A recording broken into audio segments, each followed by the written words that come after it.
Welcome to Mick and T Sports Report, the online Zoom edition. I'm Joe Ticotsky, and I'm actually here in New Haven, Connecticut. And I'm Evan McFarlane. I'm here in St. Andrews, New Brunswick. So this is a little different for everyone, but we're going to give it a shot. And hopefully, if it works well, we'll be able to do this every so often. For future viewers, because I know once it's on YouTube, it's on forever. So in 30 years from now, people look at it. This was taped in late April 2020, and we had something called the COVID-19 pandemic where we couldn't leave our houses. That's why we're doing things this way. But we're going to try to keep sports related as much as we could. We have a possible new sponsor for the show that I found. It's this energy bar called McTee's Sport Bar, McT Bar, making change and then transpiring. I was going to try it on the air, but I'll wait just in case it's not good. Okay. Catchy name. Yeah, exactly. I love it. Mask check. You got a mask? I actually don't. I haven't really been in a situation to feel like I've had to use one. We've been pretty good in our town so far about people being weary. Not saying I'm running around carelessly, but I will wear gloves and I sanitize like in and out of my car into the grocery store. But really, like I go to the grocery store and home, and that's about as far as I've gone.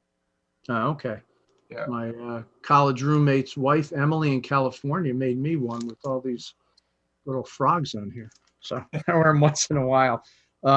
Haircut check. What's going on there? Oh man, this is getting bad. I grew up, my mom is actually a retired hair professional. So my hair has always been pretty respectable for the most part, except for a little high school phase that I had. But I'm in desperate need of something. I've got a pretty mean head of lettuce on the go, and you can see the beard, and I could be going back to work any day now, so I really got to get on this. Yeah. As you can see, it's the advantage of not really having a lot of hair. And the beard check, I was trying to grow one. It was so bad. I was telling people that I started it during the SARS epidemic, and it still hasn't grown in. Sweatpants check, blue or gray today? What do you got? Oh, I've got blue.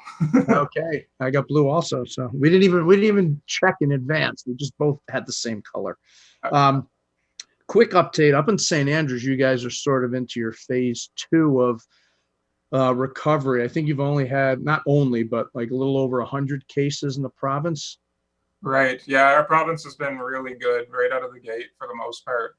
People respected these orders of not going out, and there was a couple issues in some cities where people were gathering. Seem to be taken care of. You still get your people wandering around a little more than maybe, but St. Andrews itself, I'm amazed at how well things have been going here. Like hats off to everybody in this town. They've really shut stuff down, and it's allowed the province to kind of get a head start. And I mean, our demographics help because it's such a small populated province with so much area between houses and towns that really things can get contained, and we're getting back on our feet because of how quick we jumped on this. So it's a great spot to be. I'm not gonna lie. Yeah, you guys, you're good soldiers there. It's not like down here where people for some reason have to get in a car and go protest that you can't tell me I can't go to the Waffle House.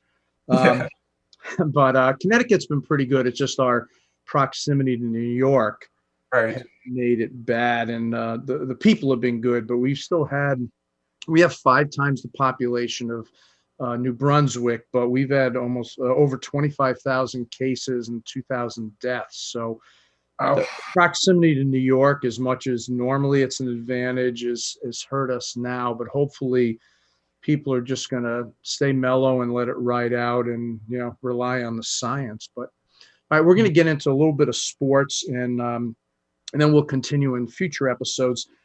Professional leagues are each planning on their own return, and today we just have about 3 minutes, so we're just going to go with Major League Baseball, because they sort of had the most organized plan originally, but sort of fizzled out.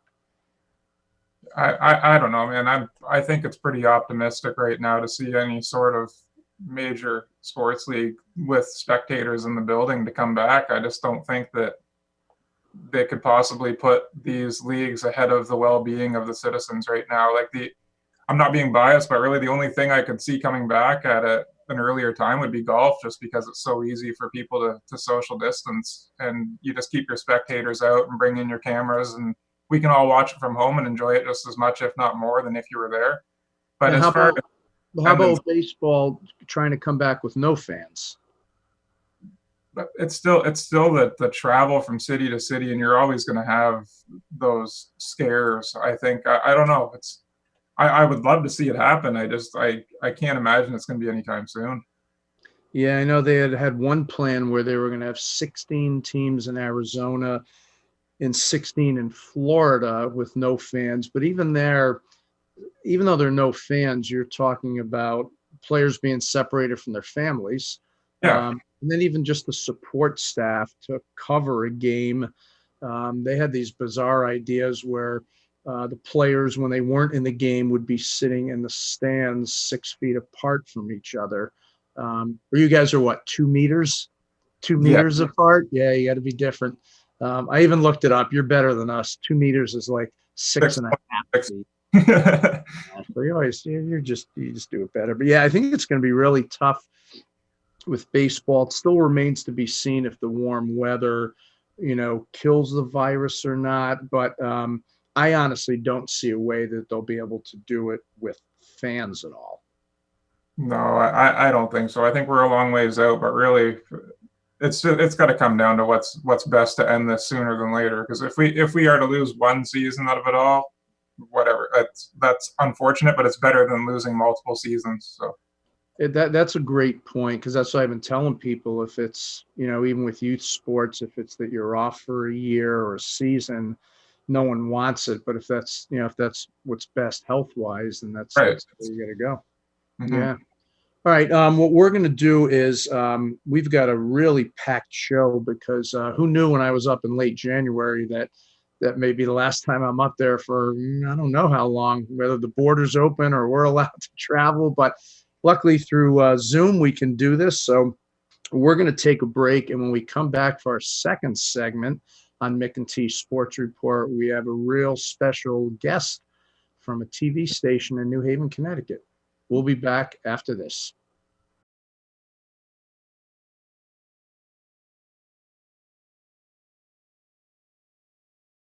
Okay, welcome back to Mick and T Sports Report. And for our second segment today, we've got a really special guest from New Haven, Connecticut. His name is John Pierson. He's the sports anchor for Channel 8 WTNH-TV Sports in New Haven. I'll give you a quick background. He started in 1988 as an intern, began college for civil engineering, and took a little left-hand turn and went to Southern Connecticut State University for communications and journalism. Started at ESPN right out of college, stayed for a bit, then was a producer at Channel 8, where he's been on the air since 2001. He's been sports director for the last 4 years. He's won 2 New England Emmy Awards.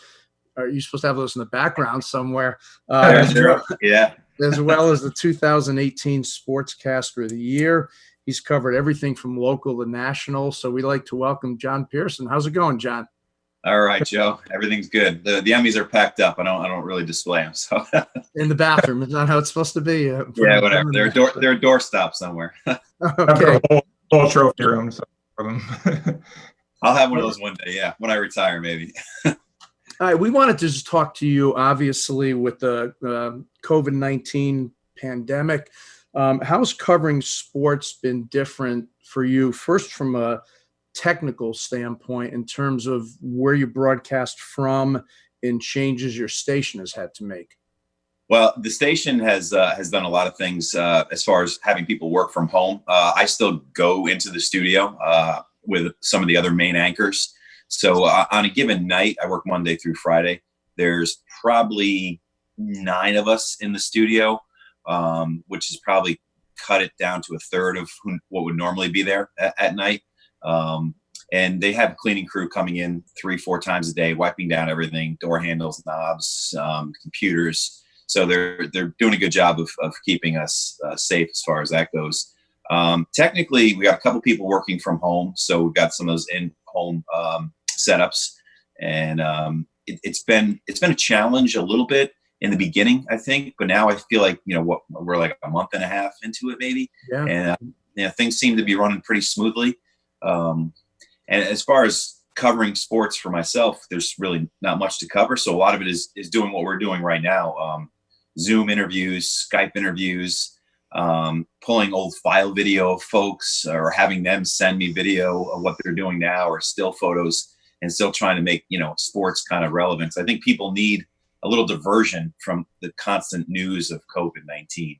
Sure. So you're saying we wouldn't have been able to get you as a guest if it was the regular, your regular busy season here. Obviously, there's no games to cover. How hard is it for you to think of ideas for stories? And once you do, how is it different not being face to face with the person you're interviewing? It wasn't too bad early on, and even to this point now, what I've relied on a lot is just relationships I've made over the years. So a lot of it is either with people who are in season now, have had a halt and try to catch up with, whether it's UConn players, because we have a lot of University of Connecticut sports there. A couple of former players who came through are now coaching in the NBA or NHL folks. And just trying to kind of do a where are they now, how are they doing, get the pulse of how they are right now. It's definitely different because we were, every week you'd have, all right, we're going to cover A, B, C, X, Y, Z on this day at this time. And that would fill our shows. And now it's become more of, you got to be creative. You got to tap into your creative side and use this technology. And since this started, since no sports, we've had a full sports cast every night. So we've been pretty fortunate. I've been checking out the competition for you. You're doing a much better job than them. Now, how about the guests that you have? Because obviously not everyone's got the same technical capabilities at home that even you guys do as a TV station. Have you run into problems with that? A little bit early on. I feel like everyone's kind of catching up now to have the Zoom and Skype either put back on their phones or on their computers, because Skype was big for a short time and then kind of went away, and now it's found another life, if you will. FaceTime is one too. I've been doing a couple of those. I've been actually just taking my camera and shooting them right off my phone with my microphone right underneath the speaker, and then editing those up a little bit. That's been the biggest, I think, challenge. Yes, about challenges is editing this video now, because a lot of it, the quality is not the same as if I went out and shot it with my own camera. So you got to color correct, you got to crop a lot. The editing time that I put in is probably more than ever before, just to kind of dress it up and make it presentable, if you will. Sure. But we've had some pretty good guests, and everyone seems to be up to speed on Zoom and Skype, so that's made it kind of easy for us. Okay, Evan, you had a golf question for him. I have another question just quickly first before that, but do you think that since this is going so well that maybe this becomes part of the new norm kind of in your business? Like, this makes everything so much more accessible now that you could really pull these off whenever you want. Like, is it something you could do more regularly, you think? Oh, absolutely. I mean, I think so. Like, one of the best things is obviously seeing people face to face, because the interaction when you have with athletes or anybody out there, it's it's a little different when you're face to face. But I found this to be pretty good too. But for instance, say we have a local athlete who is going on to play college, football. We just had a few guys drafted from Connecticut who are at Auburn or at TCU, and maybe we want to do like a Skype or Zoom interview with them from college. We could just do it this way. Where normally we probably wouldn't be able to unless they came home in between a semester break. So I think that does open up a lot of doors, and I will definitely look at it differently going forward as an opportunity to create more content and stretch it all over. I mean, we could have some of these WNBA players, because we have the Connecticut Sun in Connecticut. They go overseas into Europe and play. We could do Skype interviews in their European seasons and catch up with them. So we're trying to get Tia Nurse on. If you get any inside hooks, we're trying to get in touch with her. He's getting tough. We'll see what I can do there. Yeah, she was a great one to cover at UConn. I guess my last question that I had is, I'm in New Brunswick now and things are pretty tame, and they've just decided that we're going to open up golf courses here. So I'm kind of just interested maybe like what your favorite golf interview was, and maybe if you had a story about somebody that you could kind of leak out, maybe if it would embarrass them a little bit. No, we've I've been fortunate enough to cover the what used to be the Greater Hartford Open is now the Travelers Championship. Has been, I think, voted the top PGA Tour by the players the last couple of years. So one of my favorites, I mean, more recently to interview has been Bubba Watson. He's been really good. He's kind of a fun personality. He will have fun when he's in a good mood. And, and when it comes to Connecticut, he's usually playing pretty well. So he's almost always in a good mood. Last year we had a nice feature on him. His wife was playing in the Pro-Am and he was out there heckling her and she told him, go away, leave me alone. You think, guy won 2 Masters and she didn't want his help, but she wanted him just to get out of her hair so she can go play golf. Over the years, done some good ones. I remember Jerry Kelly used to be on the tour. I'm sure he's still mingling around a little bit, but I had him give me tips one year, and all he did the entire time was totally tear apart my swing. So I don't know if I learned much because he was ripping on everything, but I've had a good fortune of covering a lot of folks. Nick Price was a guy I remember interviewing after he lost what was the Greater Hartford Open at the time. He lost in a tough way, and he didn't want to do media, but I kind of snuck around and I found him coming out of a side door at the clubhouse, and I took a chance to interview him, and he was fantastic. He couldn't have been more gracious about losing, and I was a little worried he might bite my head off, but he was fantastic. So those are kind of a couple that probably stick out to me. We're getting close to the break, but we're gonna keep John a little bit into our third segment. So we're gonna take a quick break. We'll be back with Mick and T Sports Report, and we'll finish up with John Pierson from Channel 8 in New Haven.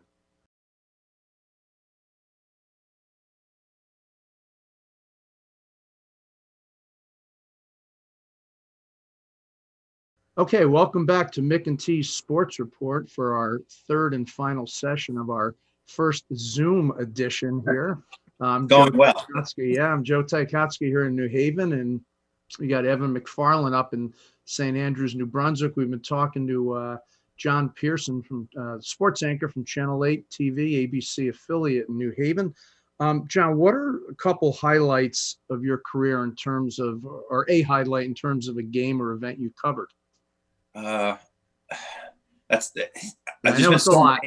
I know. I'm like, I mean, the UConn basketball national championships, those jump out. I've covered 7 of the women's national championships and one of the men's, the 99 UConn men's. That was probably the thing that jumps out the most because that was the first one for the men. It was a big deal, beating, Duke and Mike Krzyzewski. I was there with my college roommate, way about 2 rows from the roof. Oh, well, you were in the building. You had a seat, yeah. Right? Yeah. I actually had to sneak in courtside because my credential at the time, I was only producing at the time, allowed me only in the back room, but I found a way to sneak out, and I was in the front row in a seat, and I got to see it. I had goosebumps because for the state of Connecticut, that was our professional franchise, a big deal, and that was a great moment. I've been to a lot of Whaler games, including the final Hartford Whalers game in Hartford, so that was kind of a sad moment. Patriots winning an AFC championship, that was fun. So that was a sad moment for me. Sorry about that. I didn't care either way. I just wanted to make my deadline that night, but it was kind of a thrill to be on the field as Peyton Manning and Tom Brady were actually at the time shaking hands. It was seeing 2 greats like that. But there's a lot of them, Joe. I can go on for a while. Yeah, and that's awesome. But all right, we'd like to thank you for joining us. I know you're a different kind of busy from what you normally have, but we may be checking in with you from time to time when we're able to do the show, and we're really happy you were able to join us. So say hello to the family and stay safe, and we'll be in touch soon. All right, Joe, Evan, thank you. I appreciate it. And you got my Zoom number, so use it whenever you want now. Absolutely. Right. Sounds good. Thank you very much. Take care. Have a good day. That was a great interview with John, and now we're going to get back to one of our non-sports kind of corny features that we started out. We'll do a quick version, news of the weird. I've got a couple stories here. A baby born in Shahpur, India, will carry a special name with him through his life. Lockdown. His mother confirmed to hospital staff, yes, he is locked down as he was born during the lockdown period. Her husband said it's a significant name. The whole world using this as a means to stem it. We shouldn't take lockdown lightly. And then also in another part of India, a couple had twins, and you know it, they named them Corona and COVID. Oh, That'll go well the rest of their life. Said her name symbolized triumph over hardships, which I guess is a positive. man, if lockdown isn't a professional athlete or a WWF wrestler, this world is not right. There you go. All right, what do you got for one? I got one here. It's this, Los Angeles County Sheriff deputies responded to a home in Saugus, California after a dispute over toilet paper turned violent. A 26-year-old man was arrested and charged with battery after his mother told deputies he had punched her. Sheriff's Department spokesperson Shirley Miller said the man had accused his mother of hiding toilet paper, which she later admitted to deputies, saying her son was using too much. Miller said, "This is the first arrest I've ever heard that started out of an argument over toilet paper." That's unreal. All right, I got my second and last one. 30-year-old woman charged with felony domestic battery in Fort Pierce, Florida, where else, after allegedly attacking a man with a 15-ounce metal can of SpaghettiOs in a plastic bag. What a waste. The newspaper reported the victim told police he and his girlfriend were sharing a room at the Travel Inn Motel. I think those are right below the Marriott Resort hotels on the pecking chain. After he arrived home from the hospital, the two began to argue. The victim told police he stepped outside to let things cool down, but she followed him wielding the SpaghettiOs. She was arrested, but it was unclear whether the SpaghettiOs were booked as evidence. All right, what do you got for your last one? This last one almost kind of fits something that happened in St. Andrews lately, where a couple local residents have been running around dressed as clowns to cheer people up. So Royal Mail postman John Matson still has to make the rounds in the English village of Bolden during the coronavirus lockdown, and he's doing what he can to lift the spirits of residents he sees along the way. Matson has been wearing different costumes, including Greek soldier, a cheerleader, and Little Bo Peep. He has the approval of the Royal Mail as long as he wears his uniform shoes. Jeez. Here's your magazines. Ignore this cheerleader. Yeah, My bad British accent. All right. We're going to quickly move on because we got a bunch of things since we've been cooped up for a few months. Our great Canada-US debate. Today's topic, who has handled the coronavirus pandemic better, the United States or Canada? Is that even a question? No.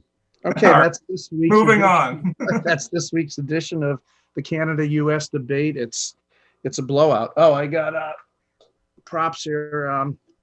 The little Dunkin' Donuts update for this week. Just so you know, every Friday they give out a free donut. It's part of their Keep America Obese campaign. And now they're actually selling bacon strips, which are in a container like French fries. And as a friend of mine said, it's America waddles on Dunkin' will be their new motto. Something on the lighter note of the argument between Tim Hortons and Dunkin's we had recently with the unfortunate inside events that happened in Nova Scotia in the past week. Today, Tim Hortons announced they have a Nova Scotia Strong Timbit they just released. That's awesome. That's nice job by them. No, unfortunately, which didn't happen, but right on to moving and grooving on to our music spotlight. I just have one, a woman from Cape Breton, Nova Scotia, who now lives in Halifax. Her name, the old CD again, her name is Norma McDonald. She's awesome. I just found her on YouTube. That's an older CD, but she has a new one out called Old Future. What do you have? I don't have any of the albums with me, but it's a Canadian band too. I mean, they're pretty well known now, but been doing really good stuff over this whole COVID crisis. The Arkells, Max Kerman's been unreal with his social media. He has a live show every day where he sits with anyone who wants to watch and he plays songs and teaches you how to play them. And he's been really good. I mean, I've tuned into quite a few of them. It kind of just gives you that nice relief for an hour a day just to check in and get your mind off of all this mess. Yeah, some of the music stuff's been amazing. One other, it's not a music spotlight. I had this phone number that I'm going to call right now. It's called Colin Oats, and it's a tribute to Daryl Hall and John Oates. I'm going to put on my speaker here. Colin Oats, your emergency Hall and Oates helpline. Can you hear it? To hear 111, please press 1. To hear it go, please press 2. To hear man-eater, please press 3. So you To hear just, private we'll go with man-eater. There you go. So every day you can call it. Okay, enough of that. The number is 719-26-OATES, O-A-T-E-S. So it's 719-266-2837, and it's free. What's better than that? Okay, quick shout outs as we got to wrap it up here. I'm going to have shout outs to two friends of mine. One is Chris Donahue, who's a lawyer in San Antonio, Texas. And another's a longtime friend of mine, Ken Yaffe in Thomaston. And they are two of the funniest men I have ever come across. So in this time, it's always good to chat with some friends that can make me laugh. Who do you got, Evan? I think we'd be doing wrong if we didn't at least say a shout out to all the frontline workers and essential workers that are still out there while we're able to do this and be safe. So I think that needs to be addressed for sure. So hats off to all those people. And secondly, I've got a lot of friends and family that are kind of scattered out throughout Canada, out in Ontario and out in Calgary, just close immediate family that are in a little more effective areas than here, that are kind of under a little more distress than we are. So just keep it up to them, and we'll see each other soon. And lastly, my good buddy Brendan Crust, who is living in Montreal now, he's got a recent newborn child the last few months, and they're kind of hunkered down in their house, and we chat quite a bit, and he's been kind of upset that he hasn't had a shout out yet, so here it is. There you go. That's awesome.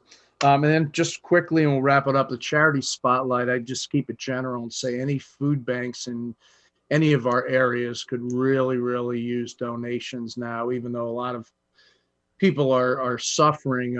The food part of it is really tough. So any food banks you guys, your area, our area would be great. So, all right, Evan, this has been awesome. I didn't know how it would work out, but I don't think I even need to come up anymore. We can just do it Zoom. That's easiest for everybody. Yeah, and they're not letting us up anyway. So, all right, we'll wrap up this edition, which worked out good. Our first online Zoom edition. I'm Joe Ticotsky from New Haven, Connecticut. I'm Evan McFarlane from St. Andrews, New Brunswick. Thanks a lot. This has been Mick and T Sports Report. Hopefully we'll see you soon. Take care.